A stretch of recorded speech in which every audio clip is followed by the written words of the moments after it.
so that's a really lofty goal that we originally set for our Team Smart goal because, and I had to explain this, by the way, to my coach, because I have a coach who's doing this. So basically what I told my coach was that we really didn't have a baseline to go off of, and we were just kind of going off of our assumptions. So it says here, where did the students start? And I wrote actually in this that students started with the teachers kind of explaining the importance of research, which we all kind of did in our classes, and that the students would be tested 3 times. And basically in terms of the proficiency, this would be the benchmark. The first test would kind of be the benchmark for us. And since no testing was done in this area prior to this year, we just had to go with what we thought would be a reasonable amount. So based on that, if you guys look at the results that are in front of you right now, and I can give you one, Miss Mellons, because I know you just came in here. Thank you. No, this has your germs all over. I'll cut to the chase and say, here's where we're at with the results. So nobody in grades 9 through 11 scored proficient on the test. And we described proficient in our original goal as like 80%. Proficient as far as this benchmark goes in EduSoft is 70%. So if you really counted at 70%, we only had 2 people. And if you look at the last pages, it goes in order by grade. The last pages have the 2 people who scored 80% on the test, and there was only 2 that scored 80%. So in retrospect, we should change our goal, and I'm proposing, and this is what we need to work on right now real quick, is how the goal should change and then what we're going to do about it. Now, this is going to be a little bit maybe convoluted or a little bit confusing at first, but I'll read it out loud and then we can have a discussion. So on a rising scale, students will score 70%, so we're changing the 80 to 70% of the year on the research assessment, and they're going to increase from a starting point. So a starting point for the 9th grade would be 40%, and then of course 50, 60, and 70% for 12th graders. That would score proficient, 70% or above on the test, right? Then throughout the year, we're going to have an increase, and we should see an increase of 15% of the students scoring proficient from the starting point. So if you look at our starting points now, they're really 0% that are scoring proficient. But look at the amount of students scoring close to proficient, or that could maybe jump up to 70%, and then maybe it is realistic that up to 40% can do it, and if not, then that's what I want to talk about now. Should we lower those numbers for this next assessment? Because if that's the case, then everyone should increase by 15% for this second assessment, and that means that 9th graders should be at 55%, 10th graders would be at 65, 11th graders would be at 75, and 12th graders would be at 85. Now this last page, what are the other 3 students that were not marked? What is? Untested students. So this is we're working with just the students that were tested during this. Okay.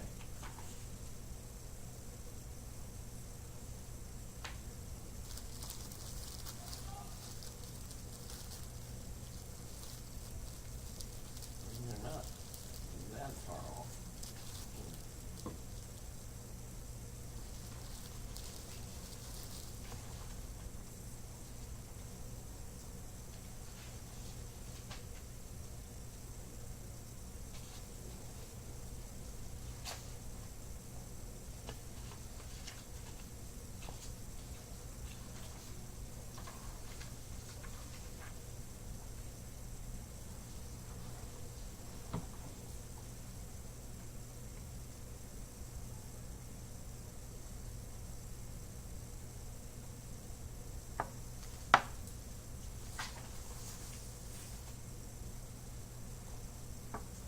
Mr. I, is the test the same for each grade level? Yes. And yet our 9th graders only achieved 61%? That's the highest? That's correct.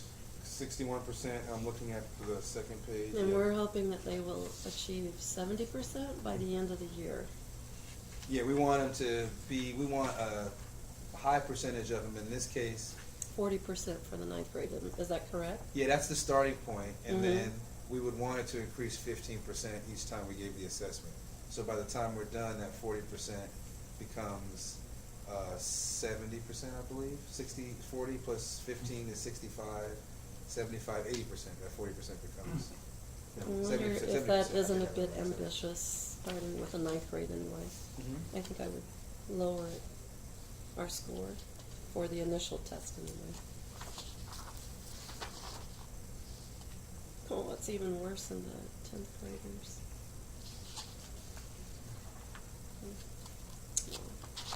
I definitely want all your guys' thoughts, so please chime in. Because we're all responsible for making sure that they understand research-based skills to do well on this assessment. And basically, that's part of our goal as a group, is to try to teach these things, so that they can be successful. But we don't teach the same thing each year, so. Right. but Certainly that- by the senior year, I could see students being 80% or better, but. Well, now it's 70%, so proficient is 70%. And we're just looking at a reasonable amount of students to progress over the time. And in terms of the research, you're looking at primary and secondary sources? Right. and We're what- looking at research-based skills based on the assessment. Remember the assessment that we created and we looked at?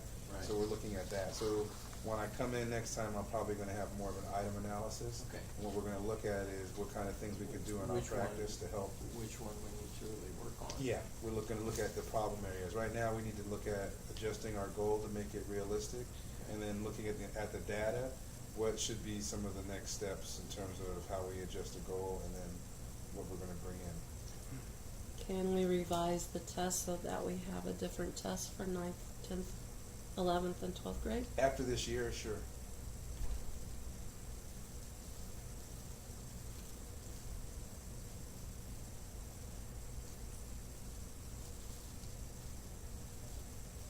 Mr. Ponce, Sadetsky. Yeah, well, I mean, in order for us to really work on what we need to get them to do, we need to look at the items and find out which ones are the weakest, and then try to target those. I think even before the meeting then, so before next meeting, I can send out an item analysis, so that way we can look at, That would be good. that we can look at which questions the students got wrong most frequently. And And we that'll need help our out. English teachers here to help us, because we don't know what is being covered in English at each grade level either. Yeah, I think that'll come out of the wash when we do some more corrective instruction next week, and we see the item analysis. and Yeah, when can we really see figure the out. item analysis, yeah. Yeah, so I'm just looking at the goal itself based on the numbers of students who scored close to proficient. So does it seem reasonable that we could get what percentage of students up to 70%?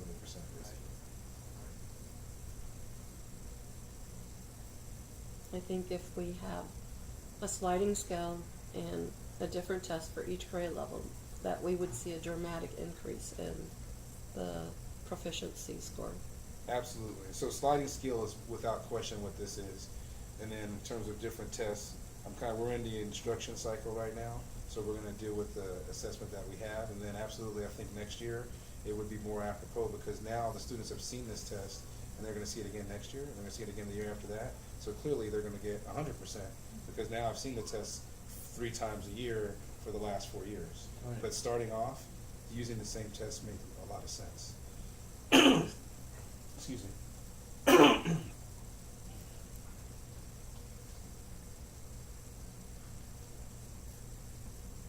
I'm waiting on you guys. I concur with what Stan said, that we look at the item analysis report first. Because that'll This give is- us This tools. doesn't tell us much, you know. That'll give us tools to Actually, Target. instruction.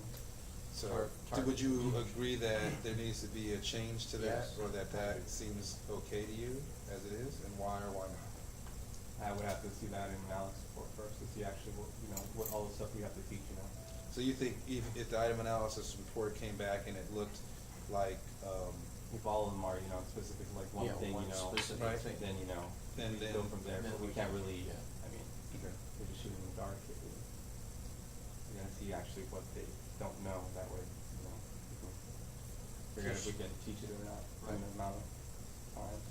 Give them a Oh, yeah. chance to succeed, yeah. All right, Clara, I saw some nodding heads here, so go ahead and give me some discourse. Yeah, no, I think that I'm agreeing with what everyone says. I think it was definitely smart to move to a sliding scale.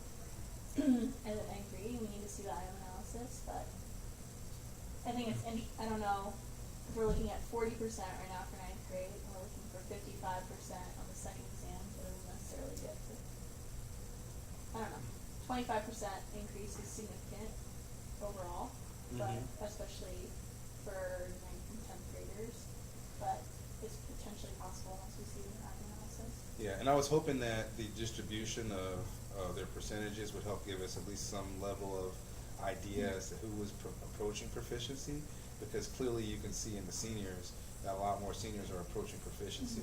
So it'd be realistic that we can get a lot more seniors over the hump to kind of meet a higher percentage goal. But yeah, I see what you're saying. Maybe an item analysis could make us refine it a little bit more. Well, the ninth grade, when they come in, do we know what they've been taught in terms of research and stuff? No, and I think that's part of why we need to do this Yeah. after like the first, or towards the end of the first semester Yeah, anyway.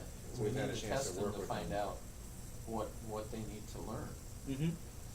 And once we know, then in the 10th and 11th and 12th grade, we can target a lot of that stuff. And, you know, and if they don't know anything about any of this stuff, then, you know, start from there too.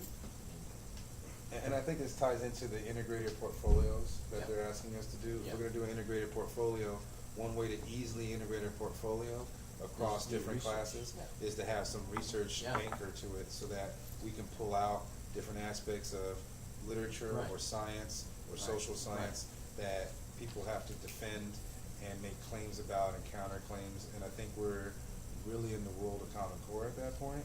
And then we're also helping to push the envelope in terms of being able to Right. have our classes understand that they're all part of the same cohort. You know, because I think that's what strengthens our ability to leverage students to do work, is the fact that they know that there's just not Miss Mellis, but there's Miss Mellis and Mr. Uzeri and Mr. Mannix and Mr. Nakahara all trying to get you to do You the know, same all type of the stuff. teachers within the Yeah. core Yeah. for each grade level should be all doing the same thing, not just one teacher. Because you are, aren't you guys doing that?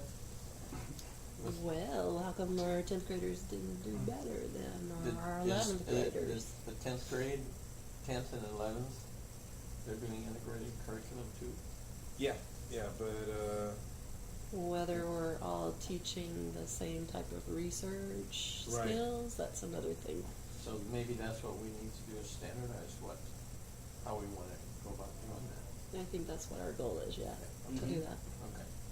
and I know with you, Melis, you just did a project where they had to do some MLA citation, and a few students were really confused about that. So I think that helps if we get together so that they understand our expectations on it. I know Mhm. Mannix did the same thing with his seniors, but he didn't even accept papers Mhm. that were given if they were Good. in a particular format Mhm. in MLA, so that makes sense.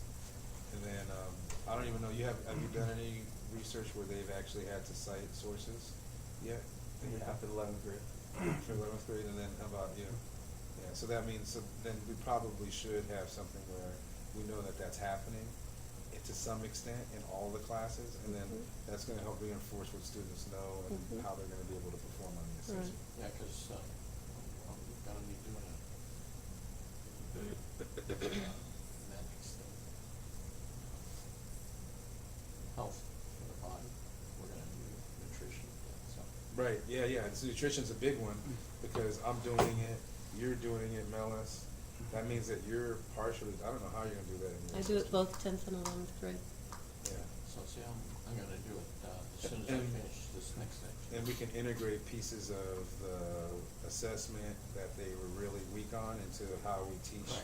the research part of what we're doing, so that there's some uniformity to it, and then students really get it and can do better on the assessment the next time around. And in 10th grade, we do the infectious diseases, so we're gonna get it again. Fair enough. All right, so item analysis, I'll send out between now and then. Good. So your homework is gonna be to look at the item analysis and the assessment. And give you feedback. And give me some feedback, Okay. because remember, the assessment might not fall all under one piece, so you're gonna have to do a little bit of digging to see which question they got wrong and where we can tie that into a specific connection What kind of questions did they ask? on the assessment. Yeah. So, well, we've all looked at it, right? It's all basically finding a thesis or picking out a passage, MLA, all that type of stuff. So, how you doing, sir? I'm running around, I've gotta do SBAC stuff, make sure we're ready to roll Monday morning. Cool. Could you say something about SBAC here? So he's doing it, you're doing it, right? And then outside of that, it's just going to be every junior gone for that. For the Periods job? 1 through 3 on Monday and Tuesday. And then what's the schedule going to look like for that? It'll be regular schedule. If you don't have juniors, you won't be affected. I think we got Really? who got the email this morning? Well, there was an email went out about it? I think everyone did. Oh, okay, cool. So I didn't see the email this morning. Mhm. Okay, so regular schedule. Yeah, she sent it out. It was when school began, she sent it out. There's 2 of them. When I was teaching them. So I haven't looked at, It's juniors and sophomores, you said. No, just juniors for the SBAC. Sophomores are taking the Casey. So I, That's So you're February good, the yeah. second I know. or something. Do you know if it's the same for the Casey, since you know so much? Like, I really I know don't nothing about Casey. Okay. These are the results from the assessment that we took, so that you have them. Oops, I'm sorry. And then could you just briefly just tell people about the results of the assessment that you got yesterday that you showed me? And I'll show you how to read that. Remember the... Oh, the obesity, Yeah, health and fitness. Shreve showed me how to access the information about how our freshmen did last year on their fitness tests, and what was it? 40% are at risk in their body composition. oh 29% are That's- need improvement, and then what's that leave? 30%. 30% are at my God, normal level. at HFZ, Healthy Fitness Zone. And that was last Oh my year's God. freshman. That's bad. And then the aerobic capacity was almost as bad Oh my for God. for the freshmen last year. Wow. That's So good. Shreve showed me how to get the results from any school in any district and any counties in the state of California. All right, so I don't want to digress too much, but to me that screams integrated project nutrition pointed at freshmen to inform the freshmen. They're gonna inform themselves as they inform the freshmen and see kind of the stock that they came from and hopefully do some own corrective action. But that to me is a no-brainer. Somehow you got to integrate freshmen into this process and get them to understand the elements of what it takes to be healthier and to do better on this assessment. I'm Well, I don't talking even about know the what the 10th assessment is. graders You know, I because taught- I they're taught- current 10th graders. Yeah, though, yeah, you're right. So those results are the 10th grade. This year's The 10th, current yeah. 10th Yeah. They were graders. 2012, 2013 results. Wow. So they're this year's sophomores. Well, but, you know, I taught at a grammar school, right, PE. And the fitness level, probably 5% of the kids were, in terms of being at the zone they need to be in. Mm-hmm. The rest of them are, I mean, so it's not really being taught very much Mm-hmm. below us. Well, wait a second now. In order to verify that, we need data, which means Yeah, can we but take the it back thing- about 4 years If you and go- do freshmen for the past 4 years and see, is there a trend or are they dropping? I think you can even look at this year's 9th graders and you can look at their results from 5th grade Right. on this. No, that's not what I mean. Okay. So I'm talking about as we get rising 9th graders. I- What are their scores? Right. That's what I'm more interested in. I don't want to trace it back to how they've been in the Right. past. But I'm not sure all the options on the website, but it would seem like you could do some trade.